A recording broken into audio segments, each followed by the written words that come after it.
Good afternoon, everybody, and welcome to our second podcast for Talks with BTSARMYZA. Tag and I are particularly excited about the fan base administrators that we have on this week to talk about, I think, something that a lot of South African Army is very interested in, and I think really looking forward to this episode. We're going to be talking about charts, and this week we actually got the goals out for South African Army for BTS's new album dropping soon.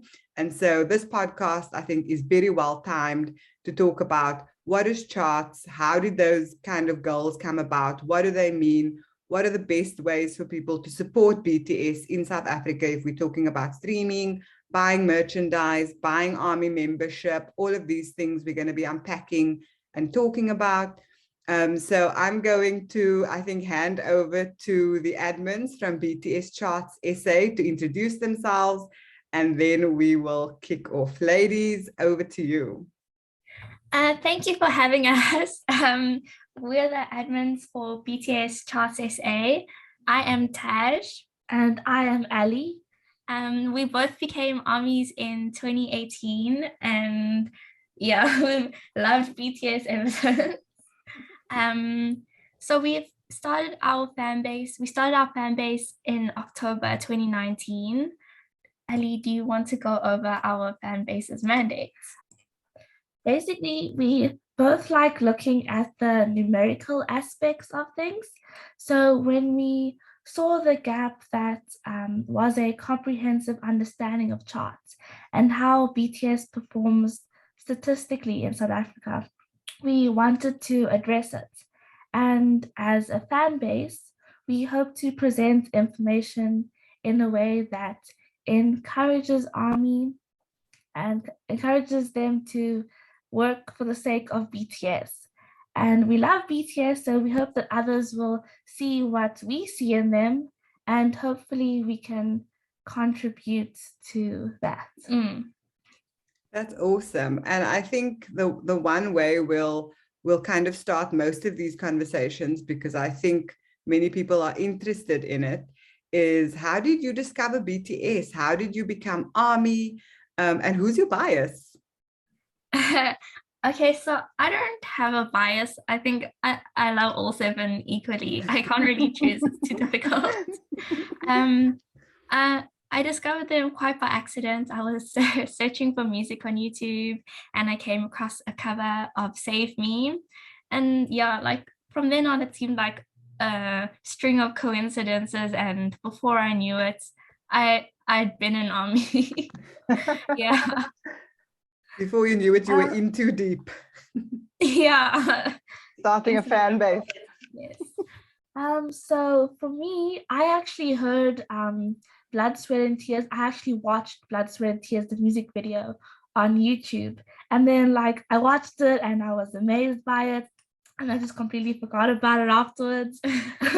And then in 2018, after Taj became a Army, and she was watching these videos of them, and then I started watching the videos of them, and then I became an Army after that. It's hard to, once you see them interacting with each other and you hear more of their music. It's inevitable. Yes. It is. I know Blood, Sweat and Tears was a gateway drug for myself as well. So I'm happy to know that for many Army, that is a little bit like the hook, right? Like if you're fishing, that's the bait. Yeah. I think before we actually jump into our conversation, Tag's going to be my co-host today. So questions and discussion points will come from both of us.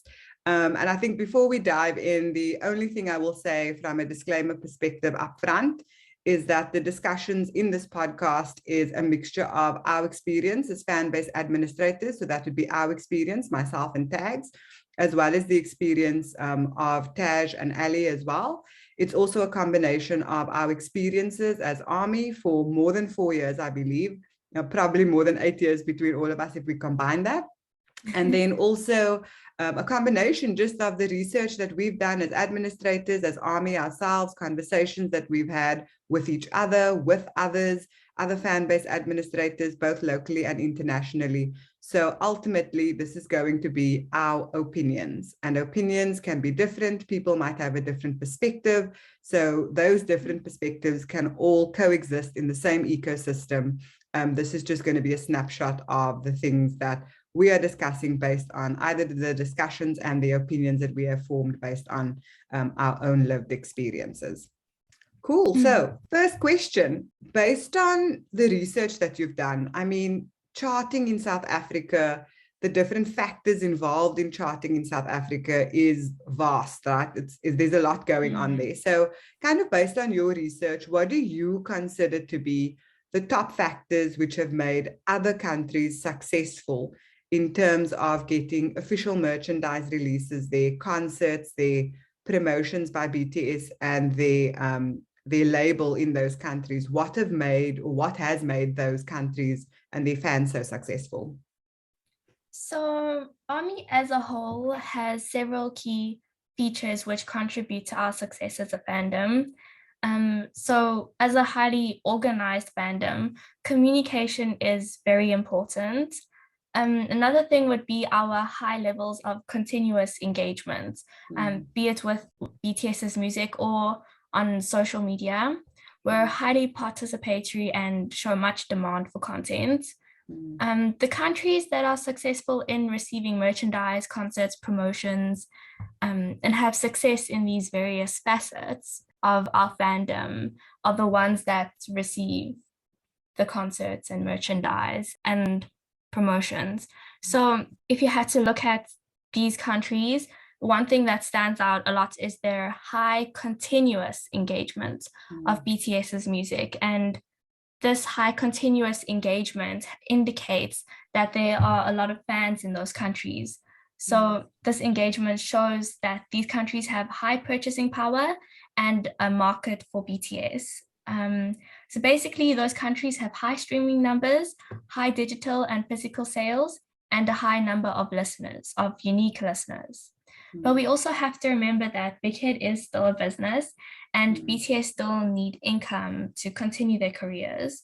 So all the countries that have BTS merchandise releases and concerts are places that Big Hit is sure had greater profits or has greater profit potential than the cost of organizing concerts and merchandise distribution. So if I kind of summarize what you're saying, and I mean, there's quite a lot of really meaty information that you've just discussed there, but if I summarize that, you're saying the thing that stood out to me was two things.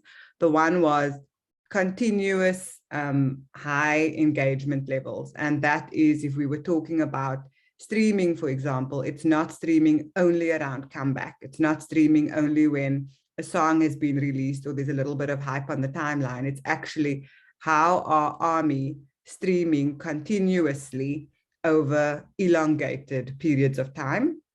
And the second thing is also that Big Hit is a business driven by profit, like most businesses. And in order for them to consider merchandise and collaborations in various countries, those have to appear or be perceived as being something that will have massive profit margins in the countries that they're going to potentially collaborate with. Yes. So I think, interestingly enough, I think the first thing that pops out in terms of, I guess, high levels of engagement in any fandom around the world, and the most topical thing potentially is streaming and its importance in fandom and how that moves a needle from one end of the spectrum to another. So if we look at streaming in South Africa, just as a kickoff point, which streaming platforms in South Africa is available and do ARMYs use most frequently? So ARMYs actually use Spotify and YouTube most often, but they also use Apple Music and Deezer. And I think Spotify, YouTube, Apple Music, and Deezer are the most important ones regarding, or the ones looked at most for BTS, and which contribute to charts as well and radio play. But Spotify and YouTube are the ones that SA ARMYs use the most. Do you think it would be accurate for us to say that it is easy to tell where the most ARMY in South Africa is based on the segments of the country that is streaming the most? I think it is an indicator. It is difficult because there is quite a bit of the fandom that aren't on social media and who aren't visible on the charts. But yeah, so I would say that the cities that hold the most streaming power in the country would be Cape Town, Pretoria, Johannesburg, and Durban. In that order. Yeah, those in that order, they hold the most streaming power. But yeah, I think it's not guaranteed that those are the places that have the most armies, but it is a major indicator. I would say, I suppose, that whether you're on social media or not, whether you are active on social media or not, if you are a BTS fan or you enjoy their music, you would be streaming it across one of those platforms, whether it's YouTube, whether it's Apple Music, whether it's Spotify. So I guess our streaming numbers therefore do indicate, I guess, how many active fans they have in the country at any given time. Yes, that's true. Streaming numbers in general is obviously something I think that's very topical, because if we assume that BTS is a band who produces music, and the assumption is that if you are a fan of the music, you consume it, so you are streaming it on whichever platform you prefer. Out of interest's sake, on average, what does South Africa's streaming numbers look like? And if we look at Spotify as an example, on average, what did you say? What are we doing in terms of streaming numbers? And how does that compare to a time when people are streaming more, particularly around comeback? So on Spotify, our numbers, they aren't bad. They're just not very good either. Not great. Yeah. So if we had to look at the daily and weekly artist charts on Spotify, so those rank the artists that are streamed the most. BTS usually ranks between the top 45 and top 25. They rank between those two numbers. And so it is high, but despite their high ranking on those artist charts, their songs don't actually make it onto the daily Spotify songs charts. So this is not, so during comeback they do, and about a week, maybe a month after they do. But when it's not comeback, their songs aren't present on the daily songs charts. So basically, to put into perspective, a single song needs 3,900 streams at the moment to get onto the daily songs chart. And so at the moment, only My Universe is on the charts. So only My Universe is getting more than 3,900 streams. So all their songs are streamed as a whole, but the individual songs aren't streamed as much. And so our streaming numbers in that area aren't, if you have to look at it from that perspective, aren't that great. But BTS is streamed, just their individual songs. They have a huge discography. So I think if they had a smaller discography, our stream numbers would be more concentrated, and maybe their songs would be more likely to appear on the charts. It's so interesting to me because 3,900 streams doesn't seem like a lot. Do you know what I mean? Like it seems like a number that is actually quite achievable. So I guess what I'm taking from that is, if ARMY can make streaming something that it becomes a part of their daily habits, it might be something that would be somewhat more achievable over time, to see a song or a cluster of songs on these charts on a regular basis. Yes, that's right.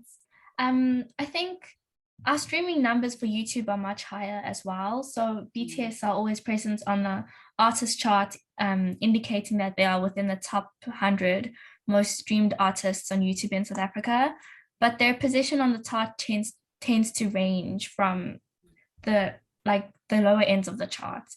And I think, like you said, if we make streaming a habit, like even if it's not on a large scale, it will make a huge difference. Africa is obviously a large continent, and there are many BTS fans across Africa, South Africa being one of them. If you look at South Africa's performance in terms of streaming versus other African countries, where do we rank? So it really depends on the platform. But in general, we are one of the top countries that stream BTS in Africa. If we had to look at specific platforms and look at YouTube, we can see that South Africa is number 4. We're the 4th country in Africa that streams the most BTS content. And Egypt, Algeria, and Morocco are actually number 1, 2, and 3. And they actually have quite a lot more streams than us. There's quite a big gap. In Spotify, there's a smaller gap. Egypt is still above us, but other than that, only Egypt and Morocco, actually their numbers are closer to ours, and we are one of the top countries, maybe second or third. It depends on the comeback. But we know in Spotify, a lot of African countries either don't have Spotify or their numbers aren't reported.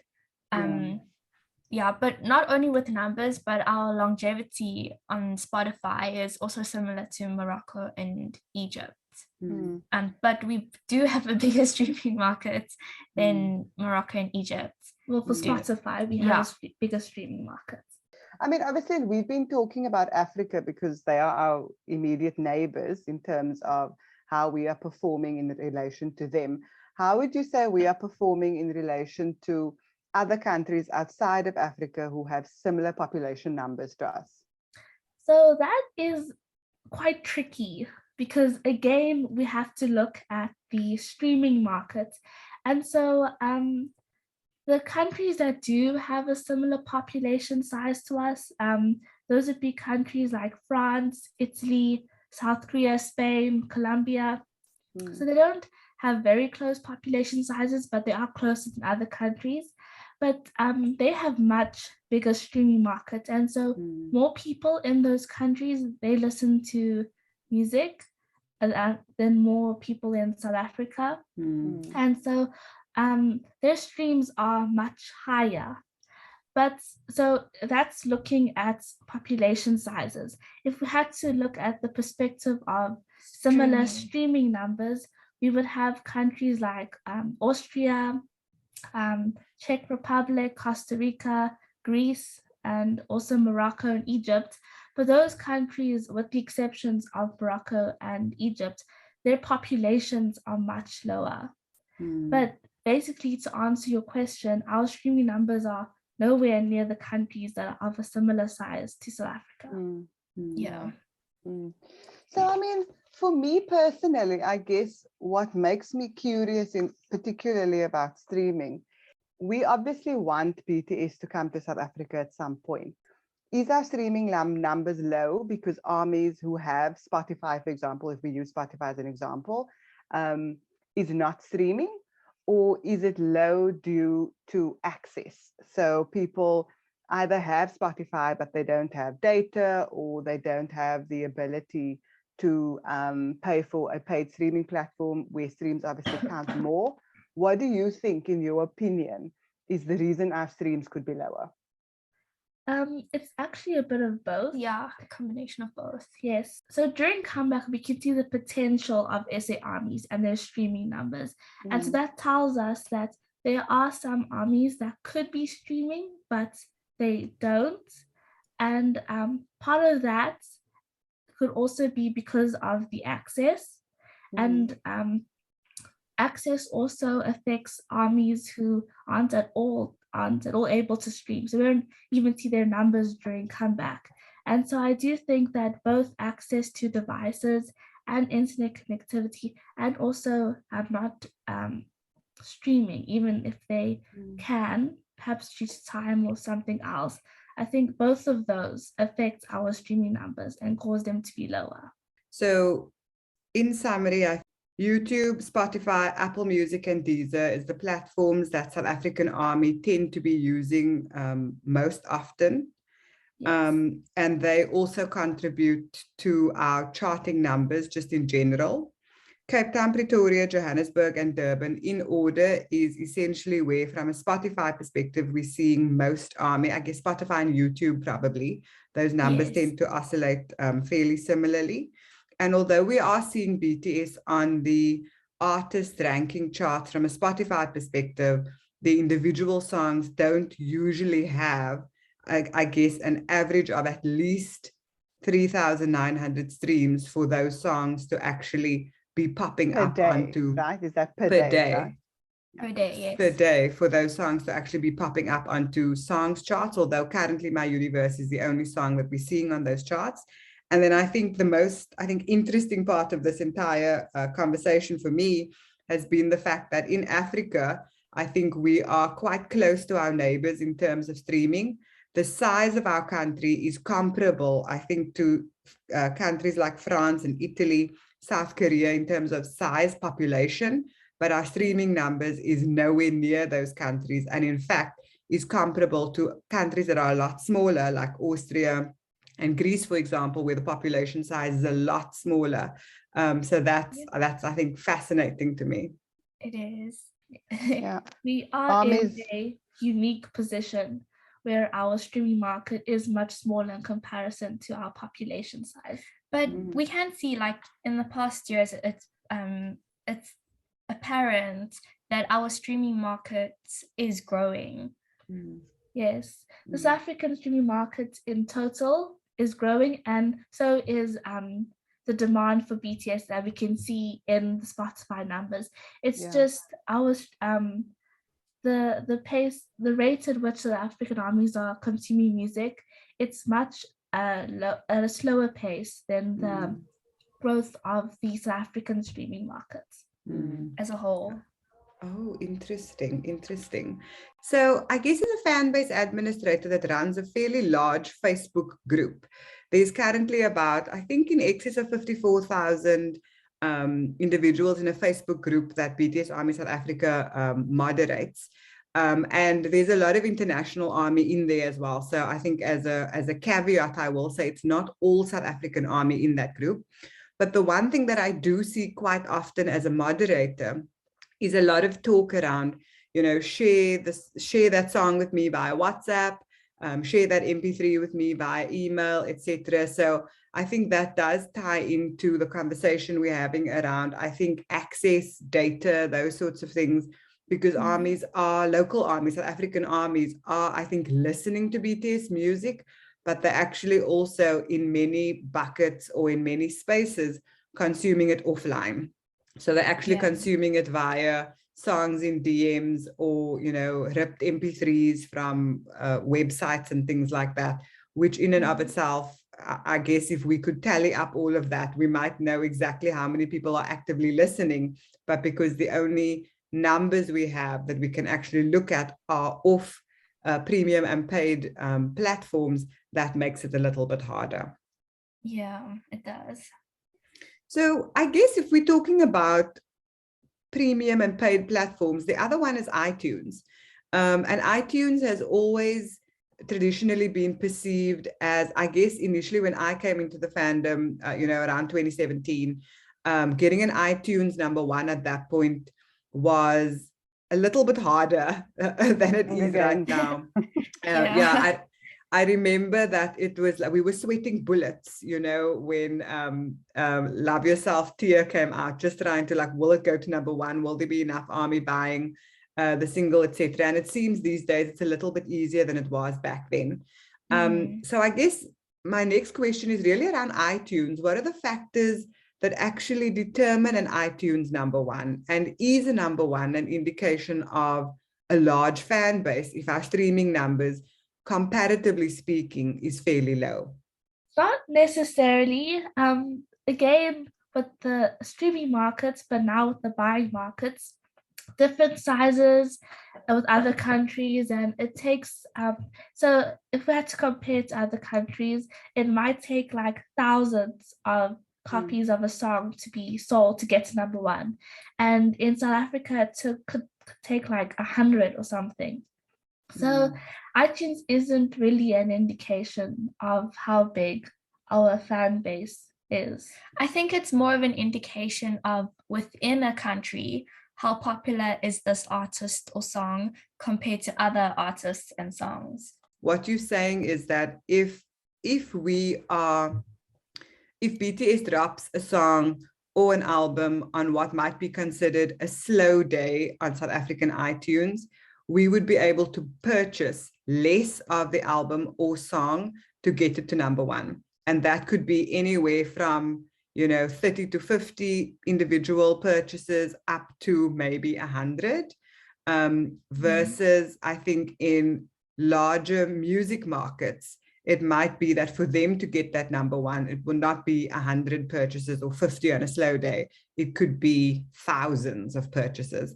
And at this point in time, based on what we're seeing on the iTunes charts, for us, it's actually the latter in South Africa, that we're probably buying more in line with 50 to 100 as opposed to thousands to achieve that number one.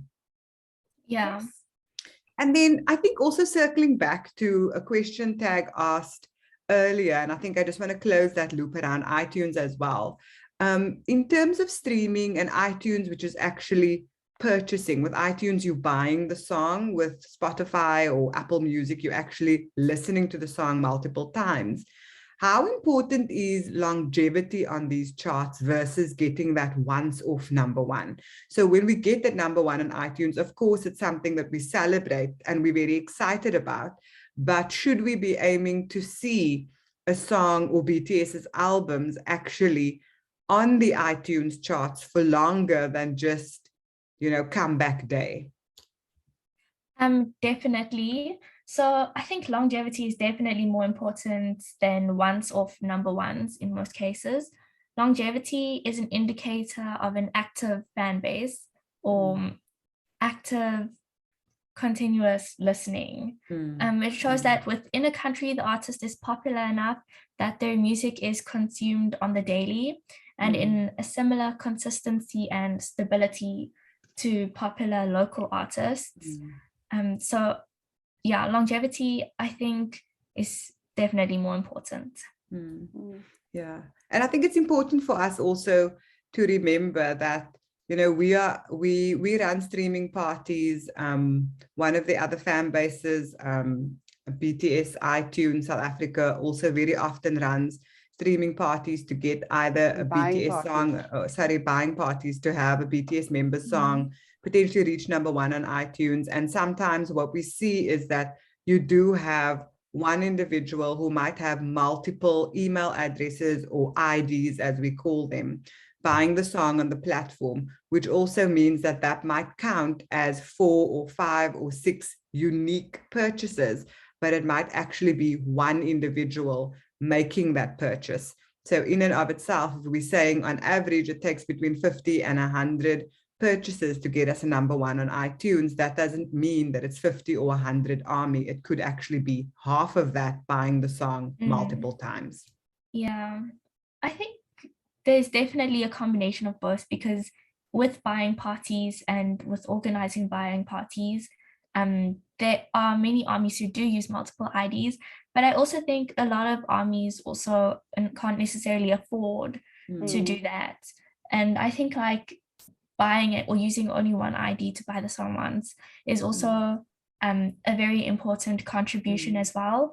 And I think especially around comeback, you see a lot more ARMYs using only one ID as well to buy a song than during organized buying parties.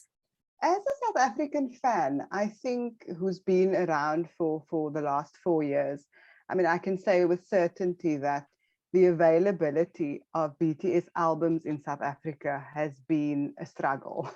I think, many moons ago, I remember before the now defunct Musica closed its stores, we as a fan base, and I think many other fans in South Africa, tried to lobby Musica to get BTS albums in store, because at the time, Musica was the only official music store in South Africa. And with Musica having closed down, that became a lot more difficult. And so we as fans have been looking, at multiple spaces or platforms where albums could be made available. So to that point, obviously we had a very historic first pre-order happening earlier this month. But prior to the UMG Africa pre-order for BTS's Proof being made available in South Africa, just generically, how has BTS albums historically been made available in South Africa? So we actually haven't been able to buy albums physically through retailers like Musica, like you mentioned. And we could really only purchase albums through online stores like UMG Africa, Weverse, Take a Lot, and other unofficial third parties. I do remember, I think it was 2018, I believe, Musica managed to get hold of BTS's Face Yourself, which was the Yeah. jewel case Japanese album. And I think for a lot of ARMY, that felt as though it was hopefully the start of a wonderful partnership between BTS, ARMY in South Africa, and Musica. And unfortunately, due to multiple factors, that was literally the only album Musica was ever able to get in store, which was such a pity. Yeah, it was the only one they were able to acquire, which was such a pity. And so I think other than, to be fair, I think a lot of fans in South Africa want the experience of being able to walk into a store to buy an album, Definitely. because BTS's albums are not like other musicians. It's an experience. You buy this album and you open it up and it's like this wonderful world of things, nuggets inside. And so, yes, photo cards and little, booklets, and sometimes there's a poster and there's all kinds of wonderful things. And so it's a bit of a pity that I think fans here don't have the ability to walk into a store and pick it off a shelf and feel it in your hands, that sort of tactile experience. But that aside, a historic thing happened earlier this month where UMG Africa, who's obviously BTS's music distributor in Africa, has made proof available for pre-order for South African fans, and I believe a select number of fans in Africa. What do you think the impact of this pre-orders being made available in South Africa is for South African fans specifically?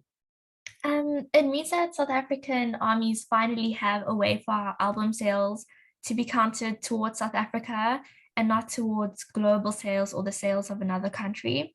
It also means, like, I think now we do have a hope where one day there could potentially be the possibility for us to walk into a store and buy an album. So, I mean, so we know that now, as of when did pre-orders open? I forget the date, but as of earlier, the 6th of May. So as of the 6th of May, UMG Africa has BTS Proof, the compact edition, as well as the standard edition, available on their website for South African fans to purchase. However, that is not the only place that South African fans can purchase albums. They could buy, for example, of Weverse, of Coco Dive, from group order managers, etc., etc. Do you think where South African fans buy this album from, particularly with this pre-order, do you think it's significant and important where people choose to buy the album from? And if so, why or why not? I think it's extremely important. So I think it links back to our earlier mention of how Big Hit judges the purchasing power and market for BTS that a country has. And we want Big Hit to see that there are armies in South Africa who want BTS's music. And for the distributors as well, for them to see, or like for our availability or our selection of BTS albums to choose from, whether online or physically, I think for them to see that they have a potential market, we need to buy from official distributors. When this pre-order went live, I think anybody who buys an album, once you register with UMG and you've actually bought the album, you have the potential to send people a referral code. And we took ours because we very quickly realized that when someone uses the referral code, we get an email to say someone's used your referral code.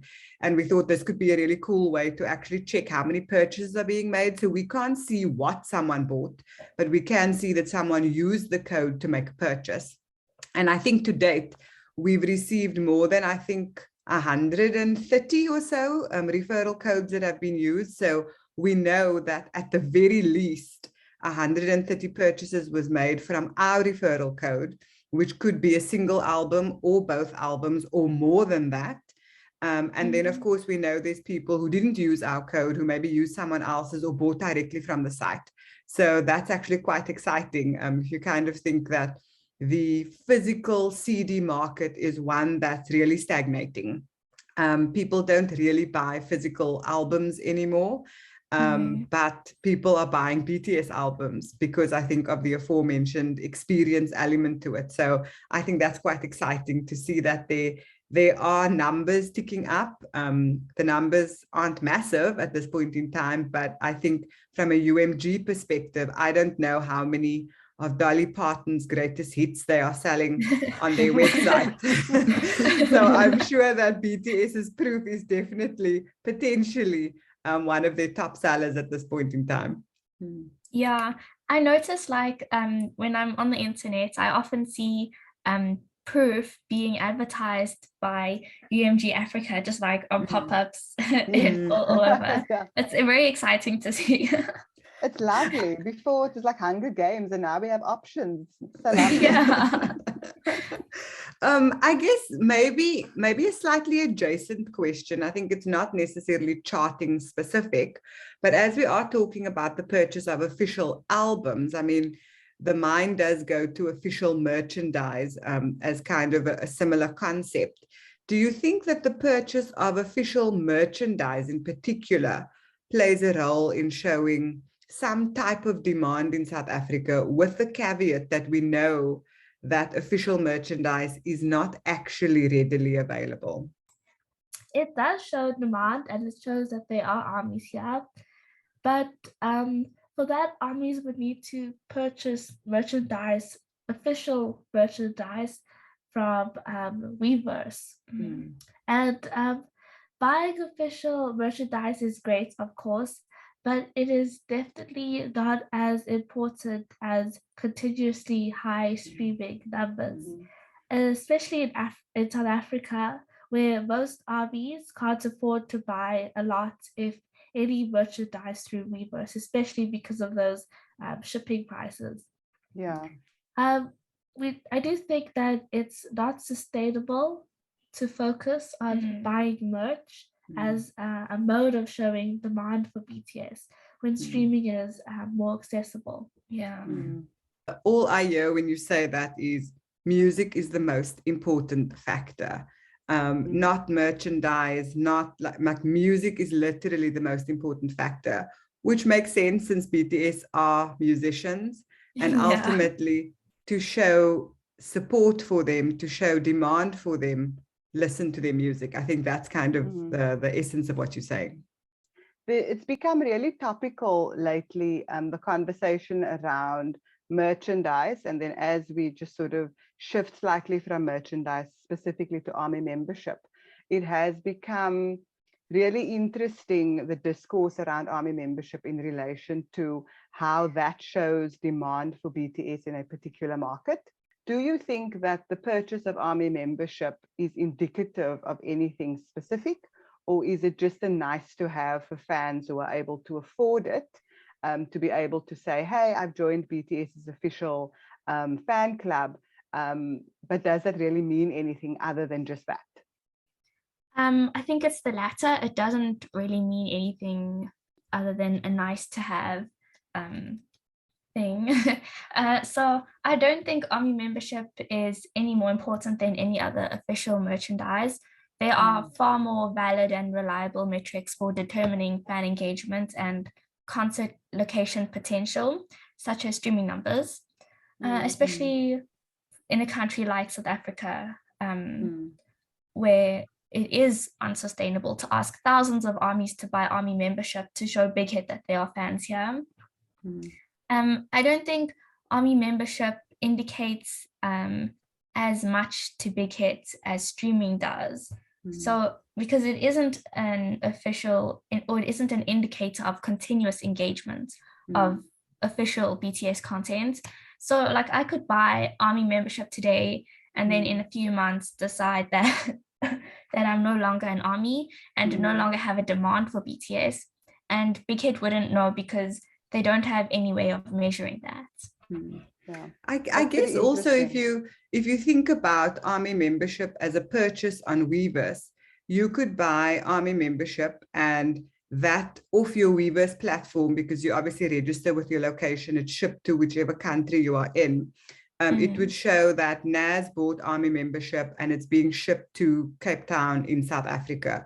But if NAS bought an official t-shirt, if NAS bought an ARMY bomb, if NAS bought a tiny tan keyring, it would also be shipped to NAS in Cape Town in South Africa. So ARMY membership, I think, to what you were saying, is equally important from a measuring perspective as any piece of official merchandise you are buying. It's a one and done, it's a once-off engagement, whereas streaming is actually a repeatable type of activity. Precisely, yeah. In terms of ARMY membership and streaming, it doesn't have to be one or the other. I think you both can coexist side by side. If you can afford to and you really want ARMY membership, by all means, go and buy it. But at the same time, if you're using ARMY membership as a means of saying, I want to support BTS's music so that at someday in the future, we can have them come and visit us, then maybe buy your ARMY membership, but consistently stream the music as well. I think the two things can coexist quite harmoniously. Alternatively, if you're on the fence and you're not sure if you should spend the money on ARMY membership, and you're kind of going, how else can I make my buying power mean something, then consider getting a premium streaming account, for example, if you don't have one, because maybe a Spotify, you know, your ARMY membership plus kit plus shipping is likely to give you a few months Spotify premium membership, for example. So that might be something you could consider if you were on the fence and not sure if you wanted to get membership or not. Alternatively, you could get both. Yeah, because streaming, I mean, premium accounts increase the effectiveness of streaming, and it like there's no crazy shipping prices involved. With streaming. Streamed right to your ears through your earpods. No, I think to just kind of close out this conversation, in the last couple of months, we've received a lot of DMs, a lot of kind of comments on our posts asking us, please, you know, tell people about ARMY membership, that it's something important to buy. And we normally do that annually. So every time ARMY membership renews, for people who don't know, it's an annual endeavor. You renew it every single year. It's a once off for the year, and then you renew it every year. We just got a lot of questions about it. And a lot of people saying it's important that SA ARMY know about it, because Big It uses ARMY membership as statistics to show demand. And that we don't have any proof of that. We have no proof of the fact that ARMY membership is, like I said, any more important than buying a tiny tan keyring or an official piece of merchandise off Weverse, because it gives Big It the exact same information. But what we know they do look at is streaming numbers. So that's not, we're not saying they don't look at ARMY membership and where it's going and which countries things are being shipped to. Of course, that's a data point they have.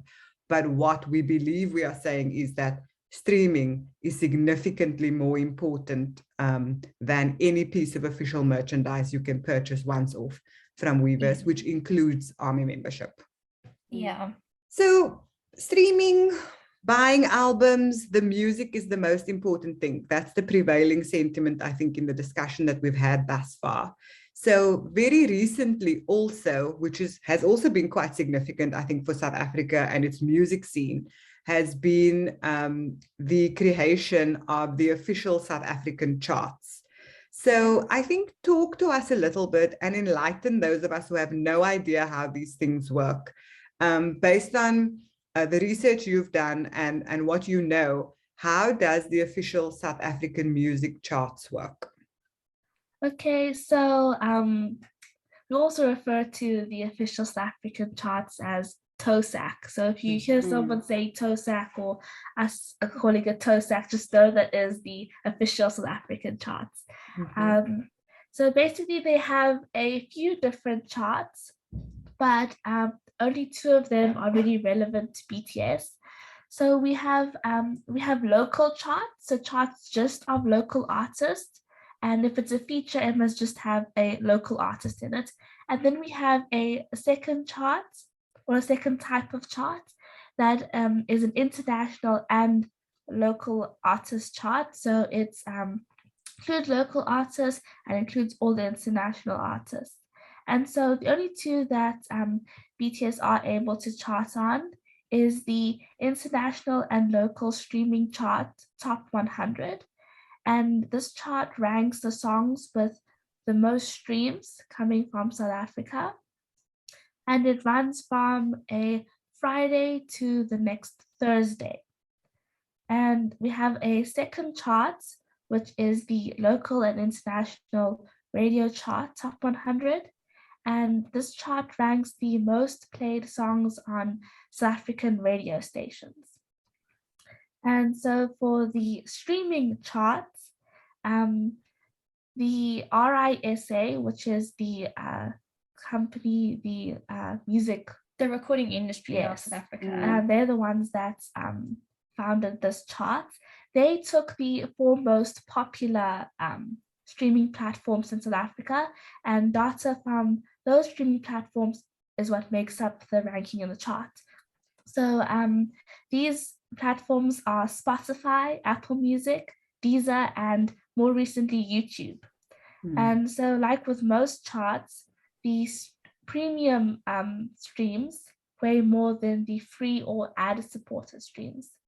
So once again, we are emphasizing the importance of premium accounts. So that is the Spotify Premium, Apple Music, Deezer Premium, and YouTube or YouTube Music Premium. But of course, every stream counts. Yes, premium or not. To that point quickly, you have mentioned now multiple times, or we have all mentioned free versus paid streams.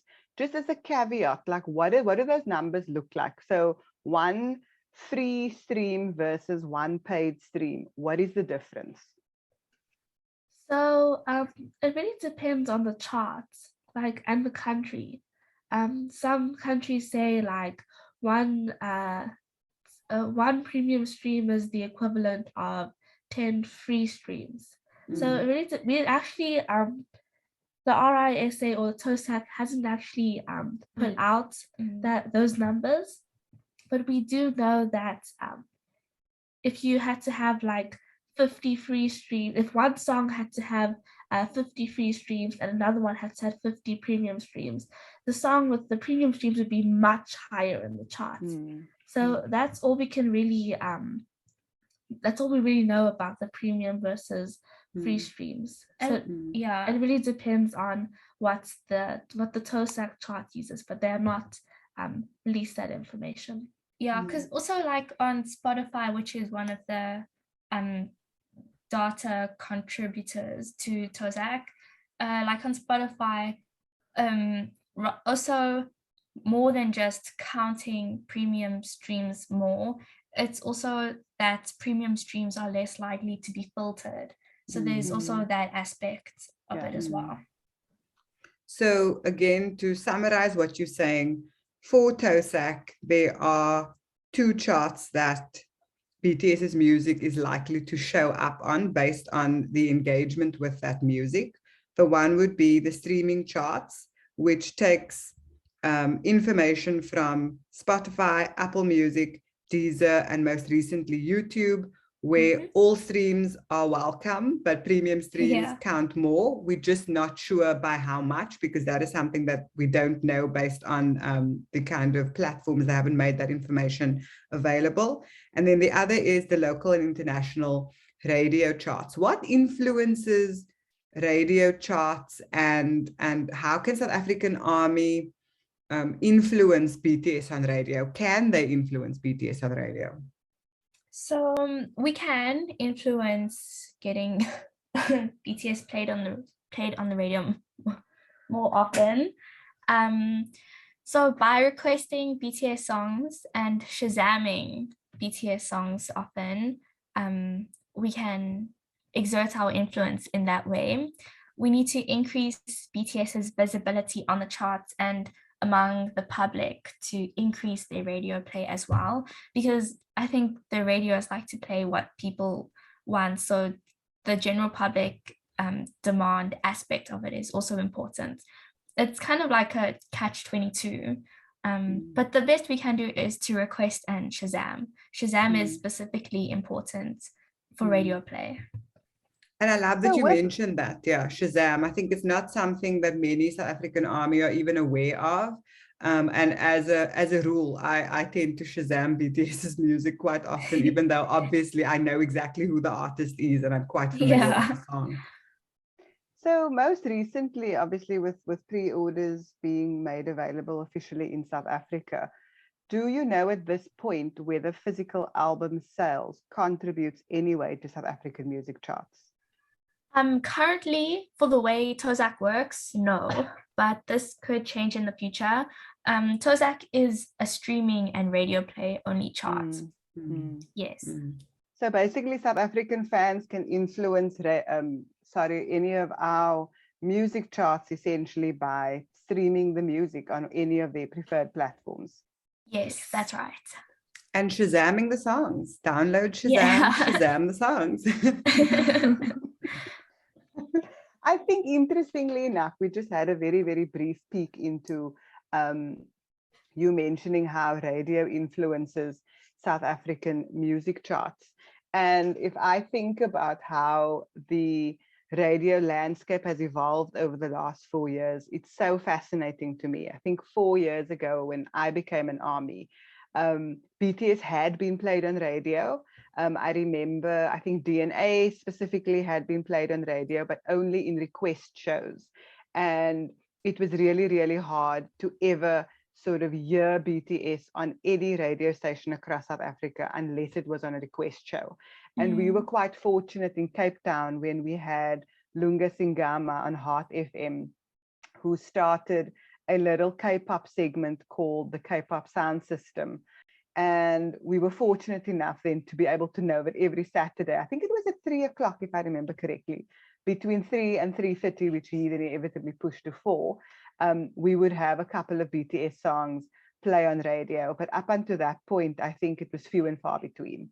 And then Boy With Love came around in 2019, and suddenly BTS music actually started playing on radio. And I specifically remember quite a few ARMY who we know saying they discovered BTS by hearing Boy With Love on the radio.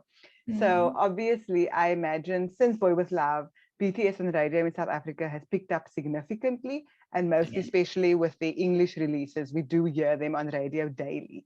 So I find it really fascinating that going from a really dry landscape 4 years ago, we've sort of slowly seen BTS's music picking up on radio. And to be fair, we do hear their English stuff, like by and large, a lot more than we would hear any of their Korean singles. But do you think, considering that radio is by all accounts one of the more, one of the mediums that is slowly dying over time, people are moving to streaming and digital platforms as opposed to listening to the radio, how important do you think it still is to hear BTS's music on radio?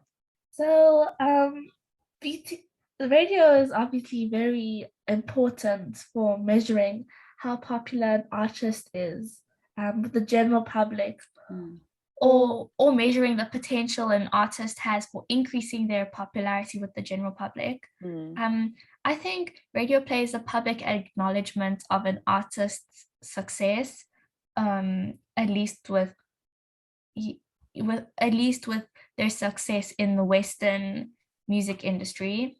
BTS on the radio is an important opportunity for increasing exposure to BTS, and an important opportunity for increasing the potential number of ARMYs listening to South Africa, or listeners of BTS music outside of radio. I think radio play also contributes to the longevity of a song on the charts because the general public might also contribute to streams and purchases of the song. An example of this is My Universe. My Universe is one of the songs like alongside Dynamite that has displayed the most longevity for a BTS song in South Africa, and a large contribution to this is because of My Universe being played on the radio. Do you think that's in part due to Coldplay? Of course, definitely. Yes. I think that obviously BTS's most popular songs on the radio are Dynamite and Butter. And My Universe is also popular. And I think the fact that there's Korean in the song is offset by the fact that Coldplay is also in the song. Absolutely. I think with Boy With Love as well, an aspect of Boy With Love's placement on the radio would also be that Halsey was in it as well. Absolutely. And I have a lot of like friends, colleagues, family members who will message us and say, oh, they heard the song on the radio, or BTS this on the radio, that on the radio, or you walk into a local mall or any store and you generally would hear one of those songs on the radio. And I think that is why I'm particularly fascinated by their comeback. We have no idea if the song's going to be English, if it's going to be a mixture of English and Korean, which side it's going to be more skewed toward. And that's going to be an interesting challenge around how radio will respond to that song, because traditionally, if it doesn't have a feature and it's in Korean, it's going to struggle on radio. But if it's English, we know it will get a lot of radio play. So I'm very interested to see how the single will perform. Yeah, I suspect that even if it is Korean, it will get at least 1 or 2 plays. Yeah, I also think that what happened with Life Goes On, it got played a lot because it charted on the radio charts. And so it got played a couple of times a week. I do remember it depends on the radio station. Like I think it was Good Hope FM and 1 or 2 other radio stations where Life Goes On did really well on the radio chart. And so it got played quite often despite being in Korean. Yeah. And I must say, I think like South African armies really, particularly around comeback and the release of a single, do work quite diligently in terms of requesting and getting the song on as many radio stations as possible, which is obviously what we want in terms of more plays on radio means more exposure to different people, mean potentially picking up a few curious people where we all started once upon a time before we dive down the BTS rabbit hole and become an emerge army. So if we can get them as many plays on radio as possible, it does mean we have the opportunity to grow our fan base as well. Yeah. I must say, if I'm being honest, I fan base administrator hat off, and I think Naz, as Naz Army talking, I find the radio request cycle a double-edged sword for me. Because on one hand, I kind of go, they are the biggest band on the planet. Why in the world do I need to use a hashtag to request their music that you should actually be playing by virtue of them being the biggest band on the planet? Why do I need to request this? I find it absolutely absurd that I have to do that, because in order for any other song to be number 1, we don't have South Africans hashtagging in the types of numbers that local army would be hashtagging. We don't have the same thing. So in many ways, it is more a factor of giving radio stations engagement, because it's through that engagement that they realize, oh, the song is really important to fans, and therefore will push the song up our chart. The longer it charts, the more engagement they will get. As admin Naz, I understand the importance of that. And so obviously from our platform, we will always encourage people to do that. And we will do that in our capacities as administrators as well as local army. Yeah, I think for me personally as an army as well, it is disappointing that we have to request, because as South Africans, we all know what it feels like to be marginalized by the West. So when we have BTS, who is also marginalized by the West, you would think or hope that South African radio would be more sympathetic towards their music, especially because our own local music is marginalized by the Western music industry. So it is disappointing, but yeah, I also have to acknowledge that requesting is important. And that requesting and getting radio play goes a long way in getting BTS the recognition they deserve as artists. Absolutely. And then to that point, I mean, Naz, you mentioned earlier that we would be kind of giving just a little bit of airtime to talking about something that a lot of people have asked us specifically, which is around how are comeback goals set. I think people often see this wonderful, pretty looking graphic that says, you know, these are the things that we are hoping to achieve with a BTS single and or album within the first 24 hours or first week, etc., etc. And we've had conversations prior to this discussion about goals and that sort of thing. How would you guys say, or how do you go about determining what would be the best strategy for setting goals? And then how do you actually determine what those numbers are? So goal setting has gotten a lot complicated since BTS started releasing all these singles. So it used to be quite simple, and then after Dynamite, it got difficult because of the English singles. So first of all, I think it's important to note, even though it seems a bit obvious, it is important to note that we set goals based on past achievements, not on the past goals. And secondly, the goals and the complexity of setting the goals, it depends on what type of release BTS is having. So whether it's an English song, then we can rely on a whole bunch of other things like playlisting, and whether it's a non-English song, so Korean or Japanese, and if it's an album and the album length is like an EP or a full-length album with more than, I think, 10 songs, or like a compilation album where it's like 26 songs or something, like Love Yourself Answer. So those two factors, the past achievements of those songs or the album and the charts, and lastly, like what type of release, those are the two most important things on setting goals. So then obviously we have, like you mentioned, the first 24 hours and the first week goals.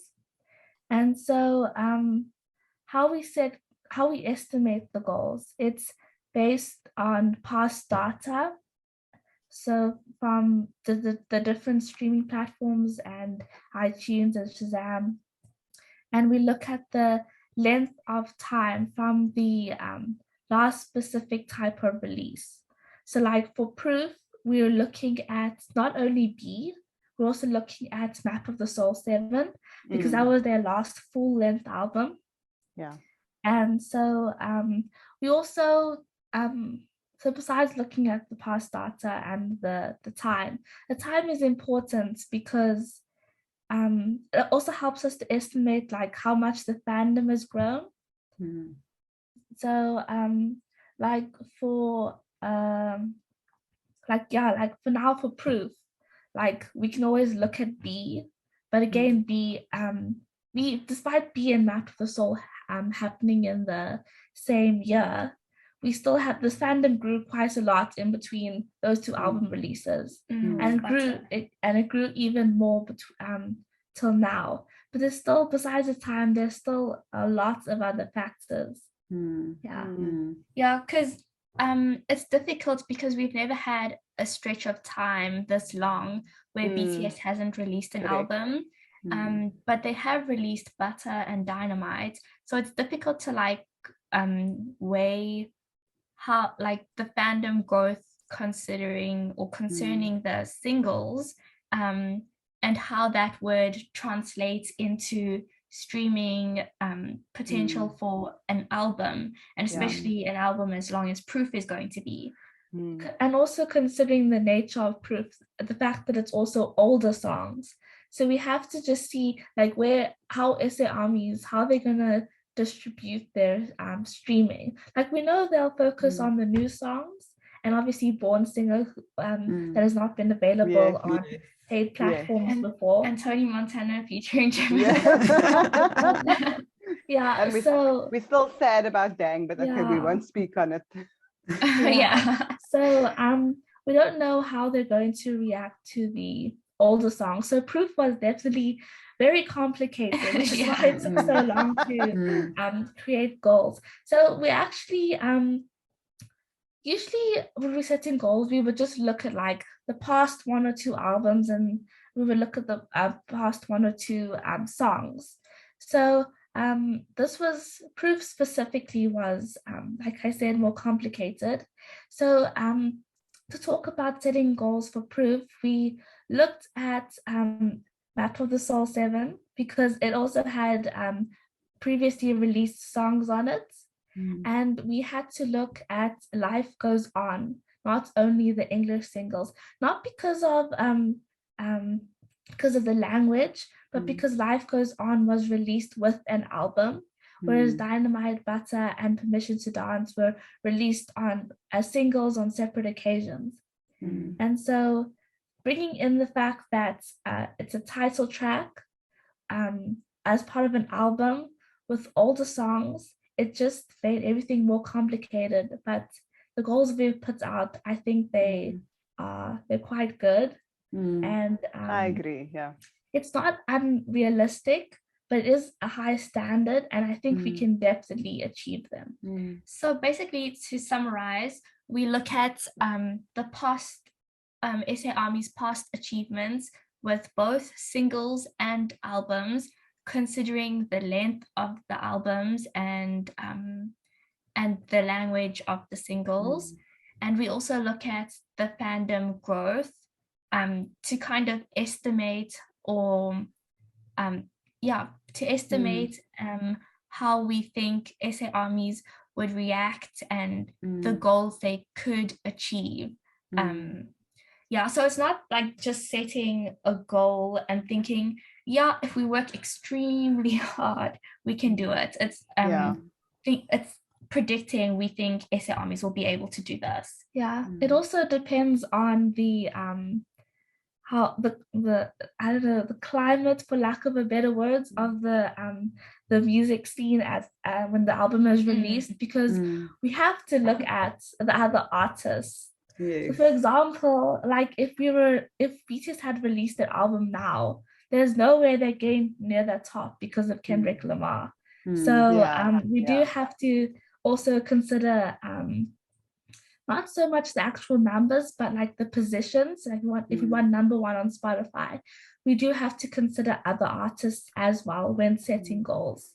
I think once BTS grows more, we'll have to think a little bit less about it. But for now, that is also quite important in determining specifically the position of the songs for the goals. I think their English singles have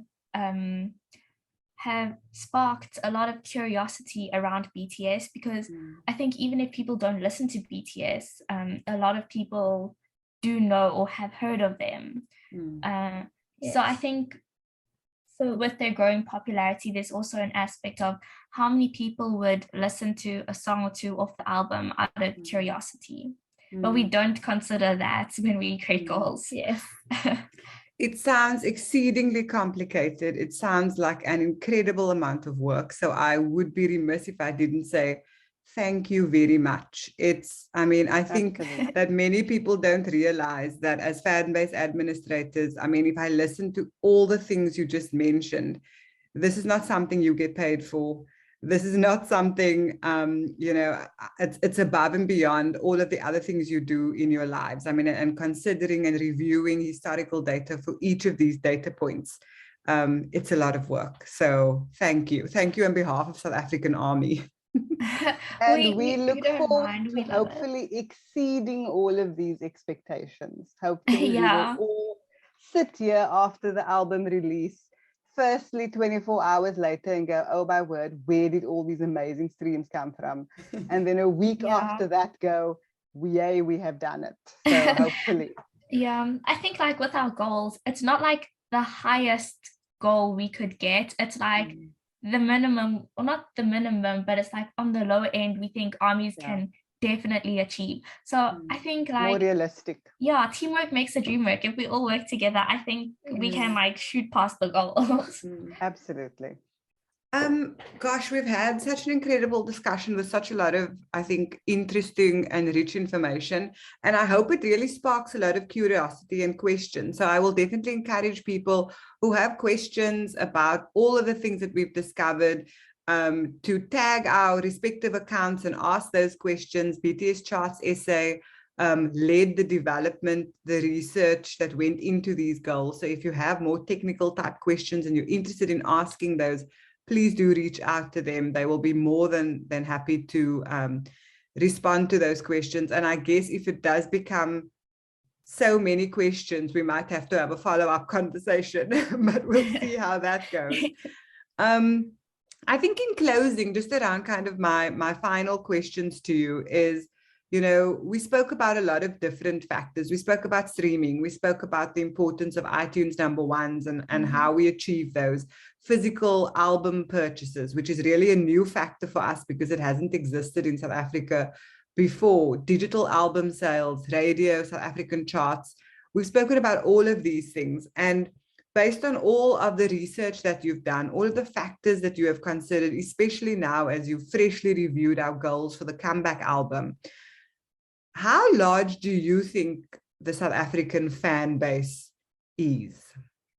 So from a purely charts perspective, like if we had to look at the streaming numbers and purchasing numbers without considering what we personally as ARMYs know about ARMY's music consumption habits, I think we would say that our numbers are sitting at around 3,000 to 4,000 ARMYs. But that's purely from a charts perspective, not considering what we personally know as ARMYs. And I would say less than 3,000 to 4,000 ARMYs if I eliminated the YouTube numbers. Because YouTube numbers are significantly higher than the numbers on other charts. So I think the number of ARMYs we can see in South Africa increases if you include YouTube. The number of statistically tangible ARMYs drop by a large amount if you eliminate YouTube. But it is quite difficult to pinpoint a number because we do have inconsistent streams and purchasing numbers. So while charts does give us a certain indication, yes, of the number of ARMYs, we are aware that there are a lot more. Yeah. But from the charts perspective, around 3,000 to 4,000. Yes. And I guess it's also about, I mean, who's active at what point in time. I mean, if we look at, you know, your follower account or our follower account on social media, I mean, we could argue and say, oh, well, our follower account is like double that, but that doesn't mean everybody is actually active. It might just be individuals who were active ARMY a couple of years ago, who've fallen off or are not as active at the moment, who might boomerang back, versus new fans who come into the fandom, become more active. So I guess that does, what you're saying makes sense to me. Yeah. And now I guess based on that question, I'm going to ask you another hot topic question, which is one we get a lot, and I'm sure you get a lot. And I think anybody running any type of fan base or fan page in South Africa knows that this is a very topical question that we get a lot. In your opinion, how likely is it for South Africa to be added to a touring roster in the very near future? We expect that BTS will announce a world tour at some point, depending on how the military thing pans out. How likely do you think South Africa could be to be added to that roster? This is a very tricky question. It also has a very unfortunate answer. So, basically, unless our streams and overall statistics improve, I think we are unlikely to be added to the touring roster. BTS is currently doing stadium level concerts, and the size of SA ARMY suggested by charts are such that we aren't close enough to that level at the moment. Yeah, the scale of their concerts have increased a lot. We went from Wings to Love Yourself tour, and then now Vision to Dance. Yes. Vision to Dance. So it's like increased by quite a lot. And so at the moment, our fan base size, our estimated fan base size, it doesn't really match up to the scale at which BTS are doing their concert, especially if we want more than one tour date. So, which I know a lot of ARMYs want, like one in Johannesburg and one in Cape Town or something like that. So I think BTS is more likely to come here for Bon Voyage. And then they're more likely to come to Cape Town. Yeah. That's true. I think, the interesting thing about the touring date conversation is the one thing I will say that South Africa has in its favor is the fact that they've never been to this continent. So, and if they were to come to Africa, chances of them coming to South Africa is probably the most likely. Having said that, I think we spoke at the beginning of this discussion about Big It being a profit-based organization, which means that for them to trek all of their equipment, all of their ancillary and support staff, all of the infrastructure they need to actually successfully run a series of concerts, if not one concert, in South Africa would cost a lot of money. So you kind of have to offset that by going, what is the population that we are likely to be able to service in that country, and will it then offset the costs it would take to get there? And I know there's also a lot of, I think, very relevant input around the fact that many ARMY who are in Africa or even in other countries would possibly travel to South Africa to see them, as we have traveled to other countries to see them. But as we know, having been to those countries, the vast majority of people in that stadium is locals. The small amount of international fans who travel in is exceeded by the people who are actually from that country. So we would have to fill up, 80-85% of the stadium with South Africans. And it seems at this point in time that those numbers don't quite match up to what our streaming numbers look like. Yeah. I do think, to an earlier point made, obviously streaming numbers is one thing. We do obviously intellectually know that the fandom is much larger than just what streaming numbers suggest, because not everybody's streaming. So even if we had to say, look, 3,000 to 4,000 ARMY is streaming based on numbers, if we multiply that by 2 or 3, if we're being generous and we say there's maybe 10 to 15,000 ARMY, to 2/3 of whom is maybe not streaming, that's still not 50,000 people that's going to fill a stadium in Cape Town, at least. So I think that's just something important to bear in mind, that the amount of ARMY streaming is obviously not the amount of ARMY we have in the country, but it's still not enough potentially to fill up a stadium on multiple nights. Yeah, BTS has grown much bigger and much more quickly than our little SA ARMY have. Yes, but I mean, we'll get there eventually, I'm sure. We will. Yeah, we will, absolutely. Yes. And so also, I think because most people, if they've made it to this far in this discussion, are going, how dare they give us such bad news? I think let's try and maybe kind of lift the mood a little bit and talk about, summarizing the discussion, which is really, what do you believe is the most important metrics for South African ARMY to focus on to give us that fantastic shot at a future concert? So it's definitely just the streaming. Our Spotify, YouTube, Apple Music, and Deezer streams just overall need to increase quite a bit. And I think we especially need to focus on Apple Music and Deezer and Shazam. We tend to neglect those 3 platforms for Spotify and YouTube. And I think the most important task will be to increase the number of people streaming BTS's music, not only increasing the streams of those who already stream. So we just need Big Hit to see that South Africa has many unique listeners, and hopefully increasing BTS's popularity among the general public, so that maybe in such a way that Big Hit will know that if BTS comes to South Africa, there will be a lot of interest from locals wanting to attend BTS concerts, and not only from ARMY. Yes, kind of like me going to a Justin Bieber concert, even though I wasn't really a Justin Bieber fan, but I was curious, right? Yeah. But also, I think, interestingly enough, as we know, BTS is the biggest, not only boy band, but literal musical act on the planet at the moment. Yeah. And to that point, I mean, I was at work on Friday and I was chatting to a colleague of mine, and he asked me, why were you at work so early? And then I said, man, I had some things to do. And we got talking, and I said to him, do you know BTS? And he looked at me and he was like, yeah, I do, the Korean band. And this guy is not a fan, but he knew who BTS was. Yeah. And I think that is very encouraging when you speak to random people who maybe are not familiar with the music, but they've heard about BTS enough to know who they are. And I think that is important. Yeah. I think like BTS, once they like sink their claws into you, it's impossible not to be attracted by their music. So absolutely. Yeah.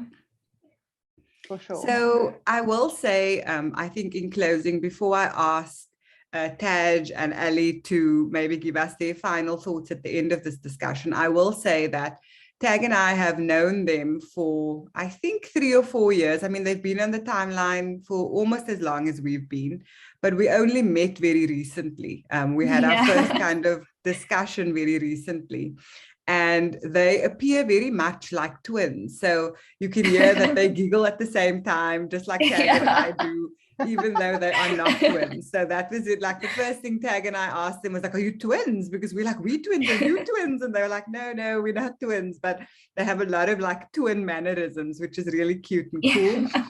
And then also, I think just to thank you both, because you have COVID or you're recovering from COVID.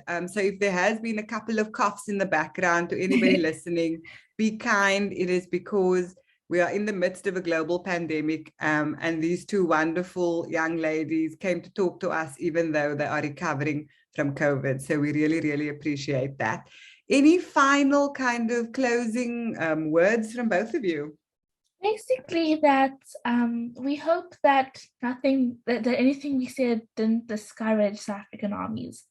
One of the reasons that we started the fan base was to encourage SA armies, because like all SA armies, we do want that concerts and we do want to see BTS succeed in South Africa. We want to spread their music and their message. And so we hope that this discussion about the charts encourages the African armies to just to work harder to endure and like to hope and work towards that as a team, as our army community. We wanted to present the charts in a way that encourages army and lets us hope and work towards fulfilling that hope. And we also wanted to thank you guys for reaching out to us. It's really, I think the fan bases and chatting to you guys as admins from another fan base, it's also comforting from an administration perspective.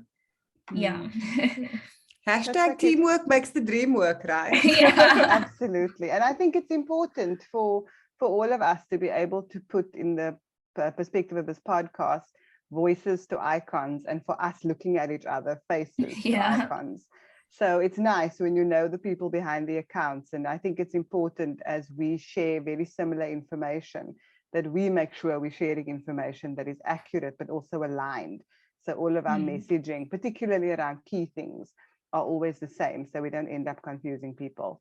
For me, just in terms of what I want to say at the end is just, I think, 2 things. Number one is, I think it's really important for South African fans to, in whichever way is doable for them, or as I'm speaking to you at SA Army, to make streaming a part of your daily habits. Like we all have things that we do every day. I think if we want to get our streaming numbers up, we need to look at streaming not as a chore, but as something that we kind of slot into our daily routines. And hopefully that way we can kind of, as a group, get our streaming numbers up. And then secondly, around comeback is always a wonderful time for new army who do not have premium subscriptions to go and sign up for a free trial. You will have it for a month. You can maximize it, use it as much as you can to stream. If you cannot afford to pay for it full time, and you can always cancel it at the end. But I think most of our paid platforms do allow you to sign up for a 1-month trial. And if you were ever thinking of doing it, around comeback is the best time to just bite the bullet. Absolutely. So thank you very much to the 2 admins from BTS Charts SA. Do you maybe want to tell everybody where they can find you on social media? So our predominant platform is Twitter, at BTS Charts _SA. And We are on Instagram and Facebook as well. We use Instagram a lot more than we use Facebook. I think we've neglected our Facebook a little bit. But your best bet for reaching out to us is Twitter.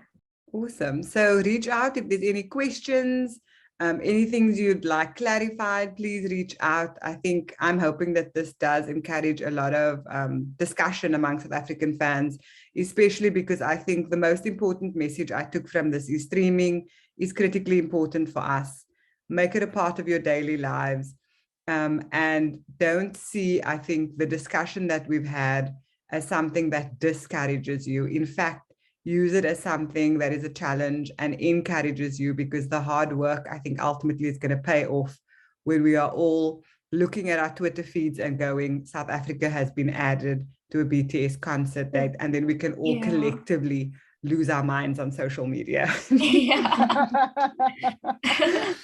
I think in closing, the only thing I will say is share BTS's music with your friends and family. Tag is my co-admin. She's my sister. But if you listened last week, you would know that she attributed being a BTS fan to me because I harassed her with blood, sweat, and tears multiple times. So go ahead and harass your friends and family. They are all waiting to be ARMY. To everyone listening, thank you very much for listening. If you made it to the end, we really appreciate it. And like I mentioned, there's going to be some interesting conversations coming up in the coming weeks. I think the next one's going to be with our charity fan base, Bangtan Moonlight. So hopefully you can stick around for that one next week.